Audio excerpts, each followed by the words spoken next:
हूं और मोहतरमा, मैं आपको एक बात यहां पर ऐवान को बताना चाहूंगा कि जब हमने संविधान को बनाया था, जब बन रहा था संविधान, और उस वक्त में इस वक्त में कितनी गिरावट हो गई है, जहनी तौर पर, अखलाकी तौर पर, तहजीबी तौर पर, दिमागी तौर पर, नफ्सियाती तौर पर।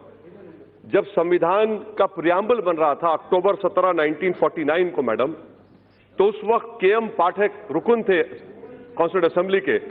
उन्होंने कहा था कि प्रियम्बल की शुरुआत भगवान के नाम से होगी या खुदा के नाम से होगी। आपको जानकर हैरत होगी कि राजेंद्र प्रसाद साहब ने जाकर कहा कि नहीं, संविधान की शुरुआत भगवान या खुदा के नाम से नहीं हो सकती। वोटिंग हुई, वोटिंग में के.एम. कामत साहब हार गए। जब संविधान का प्रियम्बल लिखा जा रहा था तो उसको भगवान खुदा के नाम से ही लिखा गया। अब वो ऊंचाई और ये पस्ती देखिए आप कि एक कानून ऐसा बनाया जा रहा है जो मजहब की बुनियाद पर बनाया जा रहा है। मुझे शिकवा इस बात का नहीं है, गम इस बात का नहीं है कि आपने मुसलमान को नहीं रखा। मुझे गम इस बात का है, आप मत लीजिए किसी पाकिस्तान से मुसलमान को, अफगानिस्तान से, मुझे उससे कोई मतलब ही नहीं है। मेरे बुजुर्गों ने जिना के पैगाम को ठुकराया। हमने मौलाना अबुल कलाम आजाद के उस जुमले को यकीन किया कि इस्लाम का इस मुल्क से 1000 साल का ताल्लुक और हिंदुइज्म का 4000 साल का ताल्लुक है। मुझे गम इस बात का है कि इस हुकूमत को, जिसने संविधान पर ओत लिया, आज इस्लाम से, मुसलमानों से इतनी नफरत क्यों? आखिर क्या है? हम इंसान हैं, इस मुल्क के बाइज्जत शहरी हैं। आखिर इस नफरत का, इस डिस्क्रिमिनेशन की वजह क्या है आप में? आप मत लीजिए किसी को। मैडम, मैं ये क्यों कह रहा हूं, बता रहा हूं। आप, मैं जानना चाहूंगा होम मिनिस्टर साहब से कि इस बिल को एनआरसी के नजर से देखने की जरूरत है। जो आसाम में एनआरसी हुआ मैडम, वहां पर 19 लाख लोगों के नाम नहीं आए, जिसमें से खुद वहां के मंत्री कहते हैं कि 5,40,000 बंगाली हिंदू है। मैं होम मिनिस्टर जानना चाह रहा हूं कि सेक्शन 5 के तहत, ये जो सेक्शन है ना मैडम, सेक्शन 6A के तहत जितने बंगाली हिंदू हैं उन पर जो मुकदमा चलेगा वो अबेट हो जाएगा।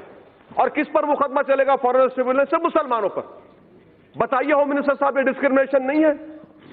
आर्टिकल 14 फेल कहां होता है? जहां पर मजहब आ जाता है, रीजनेबल क्लास, वहां पर फेल हो जाता है। आप एनआरसी आसाम के 5,40,000 बंगाली हिंदुओं के लिए आप यह कानून बना रहे हैं। और जब एनआरसी हो जाएगा, अगर अमित शाह साहब का नाम नहीं आएगा और उन्हीं के पार्टी के किसी एक मुसलमान का नाम नहीं आएगा, तो सीएबी के जरिए अमित शाह का नाम आ जाएगा, मुसलमान का नाम नहीं आएगा। यह इनकी साजिश है कि स्टेटलेस बनाना मुसलमानों को। और मैडम, मैं इसकी मजम्मत करता हूं। हमारा हाल आप यह करके रख दिया है कि तूफान में, किश्ती में, तासुबियत की, फिरका परस्ती के एक तूफान में बगैर मल्लाह के हमको किश्ती में डालकर छोड़कर साहिल पर बैठकर सब तमाशा देख रहे हैं। मगर याद रखो, ये तमाशा देखने वालों, ये कश्ती साहिल को पहुंचेगी और इंशाअल्लाह ताला हम कश्ती जलाकर जमहूरी अंदाज में अपने हक को हासिल करेंगे।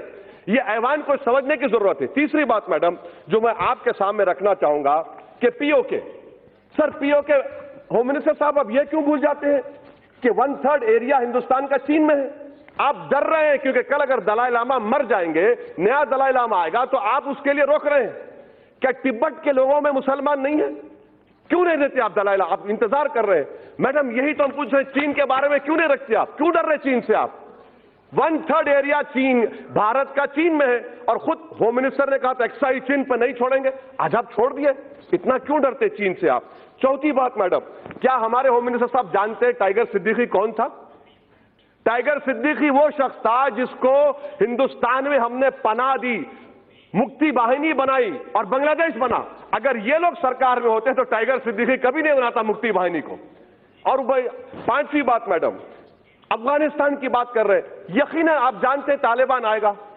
जब तालिबान आएगा तो आपको जरूरत है हजारा की, ताजिक की, आपको जरूरत है भारत में, ताकि हम स्ट्रेटेजिक कंट्रोल कर सके। मगर आपके कानून की वजह से आप उन तमाम ताजिक को, उज्बेक को, तालिबान जब हुकूमत करेगा अफगानिस्तान में, आपका तो काट चला गया। ये आपकी सोच है, ये आपका विजन है। मुझे उम्मीद नहीं थी कि इतना बड़ा ब्लंडर स्ट्रेटेजिक सिक्योरिटी के एंगल से आप लोग करेंगे। अफगानिस्तान में सिख है, मैं जानता हूं। तालिबान के जमाने में होम मिनिस्टर साहब जानते हैं कि करेंसी का पूरा मामला सिखों के पास था, आज भी उन्हीं के पास है। और क्या गारंटी ले रहे होम मिनिस्टर साहब कि पाकिस्तान को ना हिंदुस्तान के हिंदुओं से मतलब है, ना पाकिस्तान से मतलब है। वो घुसाएगा यहां पर आप कैसे रोकेंगे? और क्या आप बताएंगे मैडम कि कितने लोग हैं जिनको आप सिटीजनशिप देने जा रहे हैं? नंबर बताइए, स्टेट वाइज बताइए। कहो कह रहे हैं मैडम। और एक बात, ये कानून जो बनाया जा रहा है इसलिए बनाया जा रहा है कि दोबारा पार्टीशन हो। ये कानून तो हिटलर के उस कानून से ही बदतर है, उस कानून से ही बदतर है। कहां लाकर छोड़ दिए भारत को आप? अगर आपने संविधान पर रोक किया था, हम मुसलमानों का गुनाह क्या है कि मुसलमान है? मुझे पाकिस्तान से मत लीजिए, अफगानिस्तान से मत लीजिए, मगर इस्लाम के ताल्लुक से, मुसलमानों के ताल्लुक से इस ऐवान को सोचना पड़ेगा। आप जो मैसेज दे रहे हैं, आपकी वजह से पॉलिटिकल मार्जिनाइजेशन हो गया मुसलमानों का। आप तो उनको दबा रहे हैं, उनके सीने पर पैर रखकर आप कह रहे हैं कि अब तू इस मुल्क का बाइज़्ज़त शहरी नहीं बल्कि तो स्टेटलेस बनाया जाएगा। इसीलिए मैं कह रहा हूं मैडम कि ये एक पार्टीशन होने जा रहा है। मैडम, मैं आपको कहना चाह रहा हूं, अंग्रेजी में कहावत है कि those who do not learn from history are condemned to be repeated. Sri Lanka के 10 लाख तमिलियंस मद्रास में, तमिलनाडु में है, हिंदू नहीं है क्या? खत्म करो। नेपाल में मधेसी नहीं, हिंदू नहीं है, बताइए। अच्छा मैडम, ये होम मिनिस्टर साहब बता दीजिए कि म्यांमार में काचिन, अरहकान, अरे चंद साल तक ऑल इंडिया रेडियो पर काचिन का रेडियो सर्विस चलता था। ये चिन लोग क्रिश्चियन है म्यांमार के। आप इंतजार कर रहे हैं, क्या इंतजार कर रहे हैं? कौन सा स्ट्रेटेजी आपकी? हर एतबार से फेलियर साबित होगा मैडम। इसीलिए मैं इस बिल की मुखालिफत करता हूं। यह हिंदुस्तान के संविधान के खिलाफ है और ये उन लोगों की तौहीन है जिन्होंने इस मुल्क को आजाद करवाया था। सन 57 की जंग आजादी हो या 1910 में। महात्मा गांधी कैसे महात्मा बने मालूम मैडम?